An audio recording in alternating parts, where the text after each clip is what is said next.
an LCR circuit is equivalent to a damped pendulum.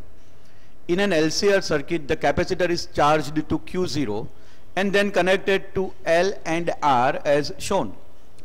If a student plots graph of the square of maximum charge Q square maximum on the capacitor with the time t for two different values of L1 and L2 where L1 is greater than L2, then which of the following represents the graph correctly? It's a sort of a complicated problem given to us, but step by step it can be understood. First information that is available to us is that this circuit is equivalent to the oscillation in the damping condition. It is given to us that charge on capacitor initially it is equal to Q0. Now as the time progresses, the charge on the plates of capacitor is going to decrease. So we can consider the situation as if the capacitor is the source of energy initially and it is going to provide energy to the inductor and resistor in this particular circuit. So applying the Kirchhoff voltage law in this circuit, we can write like this: energy supplied. So energy supplied, suppose V is the potential difference between the plates of capacitor, then V of capacitor will be used up by V of inductor and V of resistor. So we can say that Q by C, that is voltage across the capacitor, is equal to L of di by dt plus IR. Now the important point is that capacitor is going to get discharged through the resistor in this case. So energy of this capacitor is never going to be regained back. In fact, energy is going to be lost in form of heat. We are interested in finding the correct graph from the given situation where Q is plotted versus time. We also know that charge on the plates of capacitor is continuously going to decrease. So further, if we want to write the entire expression in terms of charge, then we have to replace current. Now that can be done like this. We can write further Q by C is equal to L di by dt, that is the voltage appearing across the inductor, assuming that current in the inductor is increasing as the capacitor is getting discharged, plus IR, that is the drop of energy taking place on the resistor. We also know that charge is decreasing with time. Since charge is decreasing with time,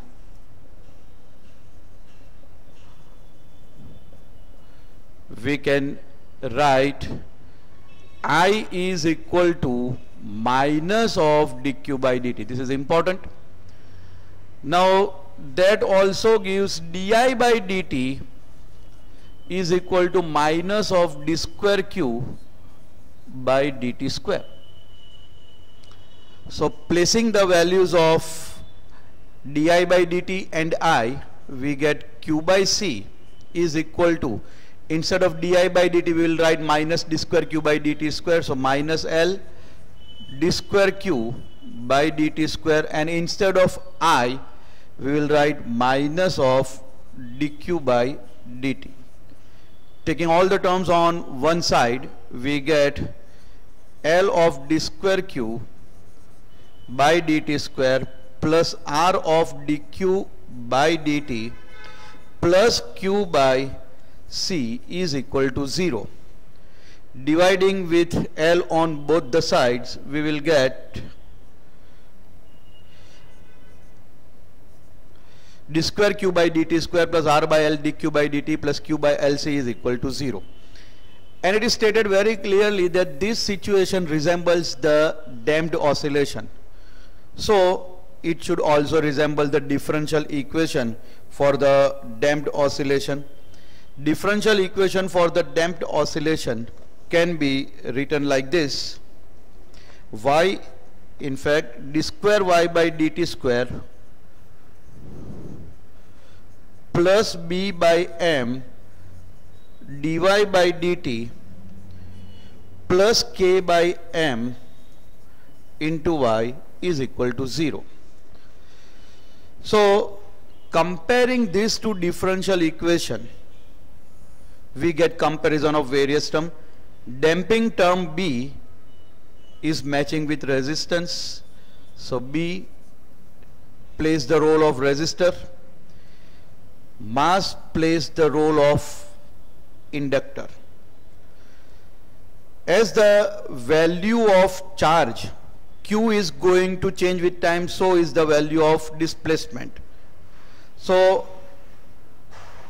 amplitude at any instant of time in the case of damped oscillation can be represented like this. Amplitude at any time is initial amplitude e raised to minus bt by 2m. That is in case of pendulum or damped oscillation. On similar ground and comparison, we can write charge at any instant of time in the circuit is equal to charge initially present on the plates of capacitor e raised to, now B is replaced by resistor and mass is replaced by inductor. But we are to plot the graph between Q square and time. So squaring both the side, we get Q square is equal to Q0 square. Now if we multiply 2 in this index over here, then we will get minus of R by L into T. We can also write this as Q square is equal to Q0 square divided by e raised to minus R by L into T. Now this is sufficient information for us to analyze the graph. First of all, value of inductor is being changed in this particular case. Suppose L is larger value. In fact, we have committed a mistake. If we take this in denominator, with negative sign is not going to appear over here. Okay. Suppose L is larger value. If L is larger value, then the index is going to decrease. If index is going to decrease, then overall denominator is going to decrease.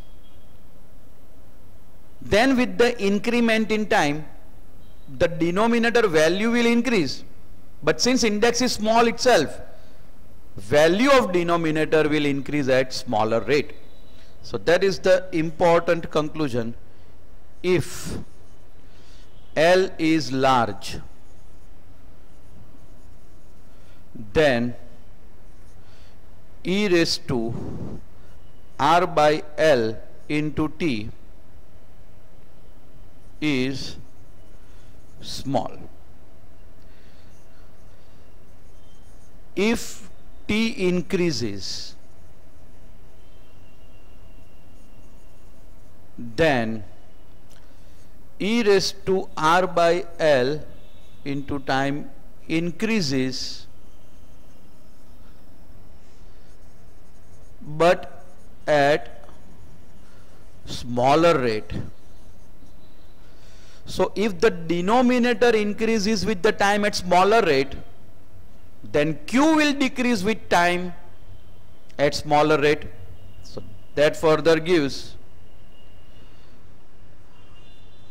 hence Q decreases with time at smaller rate. So if we now plot the graph, Q square is equal to Q0 square e raised to R by L into T. Suppose T is equal to 0, then denominator will become equal to 1. So this will be the maximum charge initially, that is at time equal to 0. As the time progresses, value of Q is definitely going to decrease, but if L is more, then it is going to decrease but at a smaller rate. So this happens when L is large. And reverse will be the case. If L is small, then index over here will be itself larger. If index is larger and then the time increases, then denominator will also increase at a larger rate. So Q will decrease at the larger rate. So we can see the decrement in Q at the larger rate of time when L is small. It is clearly indicated to us that L1 is greater than L2. So this graph must be related to L1. This graph must be related to L2. We can now draw our conclusion for the given graph, and we can see that this will be automatically ruled away, and the correct option which we have logically derived will be option D.